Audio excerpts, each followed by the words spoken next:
വിശുദ്ധ മത്തായിയുടെ സുവിശേഷം 28-ാം അധ്യായം 1 മുതൽ 10 വരെയുള്ള തിരുവചനങ്ങൾ. സാബത്തിന് ശേഷം ആഴ്ചയുടെ 1-ാം ദിവസം രാവിലെ മഗ്ദലേന മറിയവും മറ്റേ മറിയവും ശവകുടീരം സന്ദർശിക്കുവാൻ വന്നു.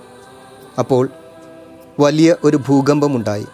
കർത്താവിൻ്റെ ദൂതൻ സ്വർഗത്തിൽ നിന്നിറങ്ങി കല്ലുരുട്ടി മാറ്റി അതിന്മേലിരുന്നു.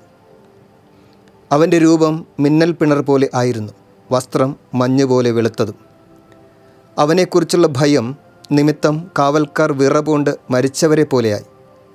ദൂതൻ സ്ത്രീകളോട് പറഞ്ഞു, ഭയപ്പെടേണ്ട, ക്രൂശിക്കപ്പെട്ട യേശുവിനെയാണ് നിങ്ങൾ അന്വേഷിക്കുന്നതെന്ന് എനിക്കറിയാം. അവൻ ഇവിടെയില്ല.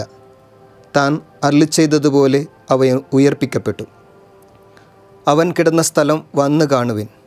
വേഗം പോയി അവൻ്റെ ശിഷ്യന്മാരോട് അവൻ മരിച്ചവരുടെ ഇടയിൽ നിന്ന് ഉയർപ്പിക്കപ്പെട്ടെന്നും നിങ്ങൾക്ക് മുമ്പേ ഗലീലയിലേക്ക് പോകുന്നെന്നും അവിടെ വെച്ച് നിങ്ങളവനെ കാണുമെന്നും പറയുവിൻ. ഇതാ, ഇക്കാര്യം ഞാൻ നിങ്ങളോട് പറഞ്ഞിരിക്കുന്നു. അവർ കല്ലറ വിട്ട് ഭയത്തോടും വലിയ സന്തോഷത്തോടും കൂടെ ശിഷ്യന്മാരെ വിവരമറിയിക്കാൻ ഓടി. അപ്പോൾ യേശു എതിരെ വന്ന് അവരെ അഭിവാദനം ചെയ്തു. അവർ അവനെ സമീപിച്ച് പാദങ്ങളിൽ കെട്ടിപ്പിടിച്ച് ആരാധിച്ചു. യേശു അവരോട് പറഞ്ഞു, ഭയപ്പെടേണ്ട, നിങ്ങൾ ചെന്ന് എൻ്റെ സഹോദരന്മാരോട് ഗലീലയിലേക്ക് പോകണമെന്നും അവിടെ അവർ എന്നെ കാണുമെന്നും പറയുക.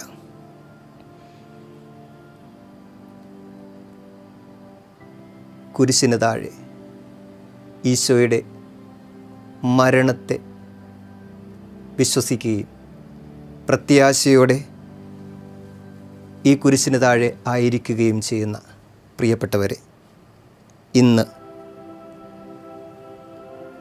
ജൂബിലി വർഷമായ 2025 ഏപ്രിൽ 19 വലിയ ശനിയാഴ്ച. ഈ ദിനം നമ്മൾ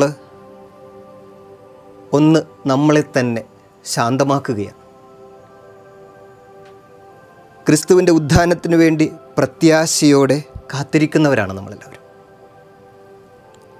ദുഃഖ ശനിയാഴ്ച ആചരിക്കുകയാണ് ഇന്ന്. ഇതൊരു വലിയ ശനിയാഴ്ചയാണ്. നോമ്പിൻ്റെ അവസാന ദിവസമാണ്.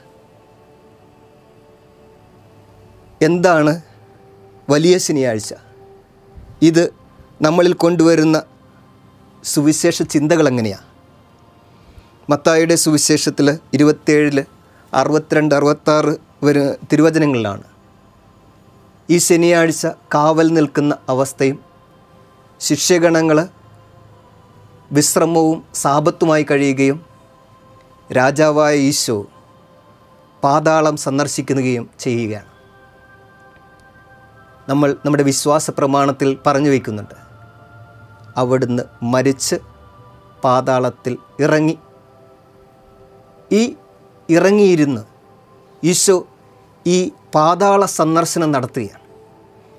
താൻ വന്നത് ഈ ലോകത്തിൽ ജീവിക്കുന്നവരെ മാത്രമല്ല,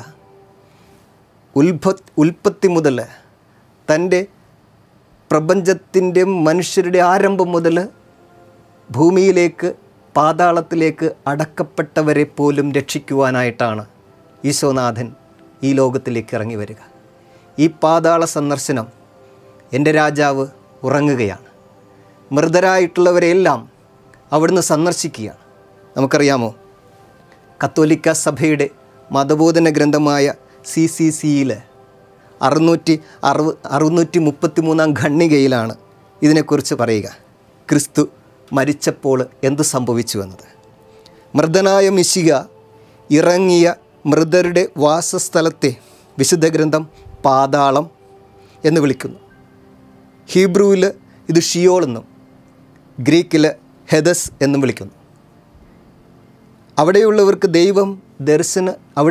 ദൈവദർശനം ലഭിക്കുന്നില്ല. അതിപ്പോൾ ദുഷ്ടരായാലും നീതിമാന്മാരായാലും ഈ ദൈവിക ദർശനമില്ലാതെ കഴിയുന്നവരുടെ ഇടത്തേക്ക് ദൈവം ഇറങ്ങിച്ചെന്ന് ദൈവിക ദർശനം കൊടുക്കുക.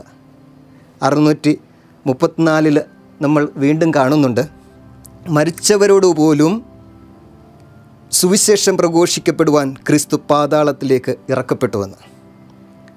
അങ്ങനെ രക്ഷകനെ പ്രതീക്ഷിക്കുന്ന എല്ലാ മൃതരിലേക്കും ഇറങ്ങിച്ചെല്ലുന്ന ദിവസമാണ് ഈ വലിയ ശനിയാഴ്ച എന്ന് പറയുന്നത്. മരിച്ചവർ ദൈവപുത്രൻ്റെ സ്വരം ശ്രവിക്കുന്ന സമയം വരുന്നു, അല്ല വന്നു കഴിഞ്ഞുവെന്ന് യോഹന്നാൻ 5:25 നമ്മൾ കാണുന്നുണ്ട്. ആ ദിവസമാണിത്.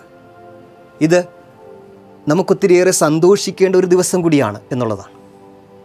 ദൈവത്തിൻ്റെ മുഖം നമ്മൾ ഈ ഭൂമിയിൽ കാണുന്നുണ്ടെങ്കിൽ, ദർശിക്കുന്നുണ്ടെങ്കിൽ, അതിനെക്കുറിച്ചുള്ള ഒരു പ്രതീക്ഷയും ഇല്ലാത്ത ഇടത്തേക്ക് പ്രത്യാശയുമായി ഇറങ്ങി വരുന്ന ഈശോയാണ് നമ്മളിന്ന് കാണുക.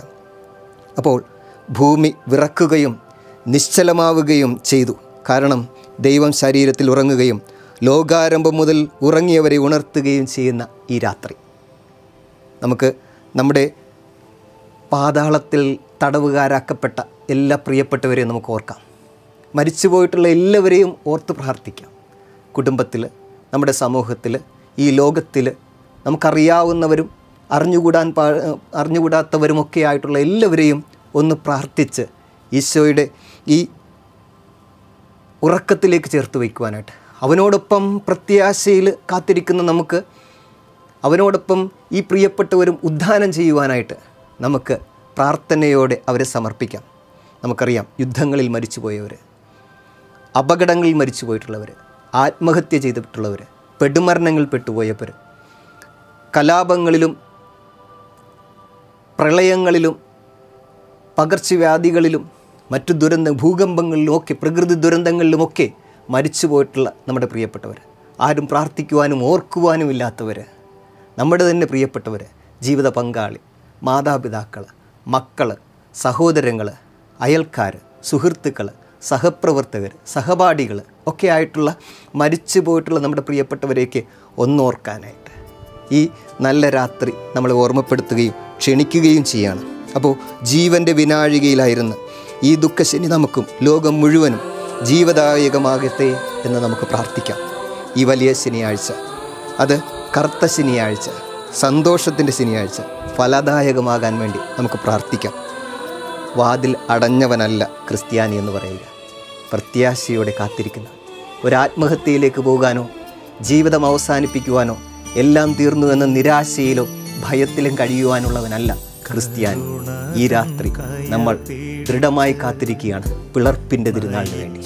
നമുക്ക് വേണ്ടി ഉദ്ധാനം ചെയ്യുന്ന ഈശോയെ പ്രത്യാശയോടെ കാത്തിരിക്കാം.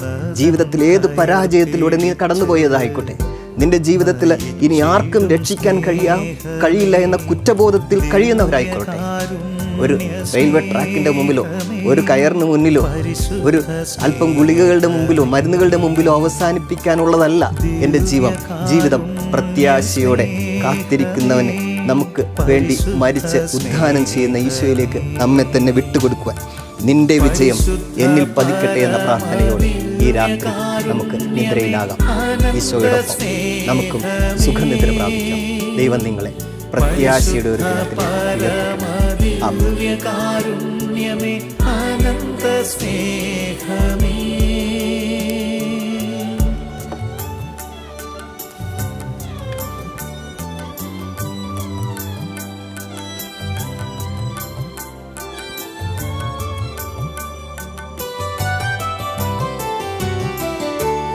ആഴി തന്നഗാധത്തേക്കാൾ അനന്തമാം കാരുണ്യമേ, ആഴി തന്നഗാധത്തേക്കാൾ അനന്തമാം കാരുണ്യമേ. The Lord grant us a quiet night and a perfect end.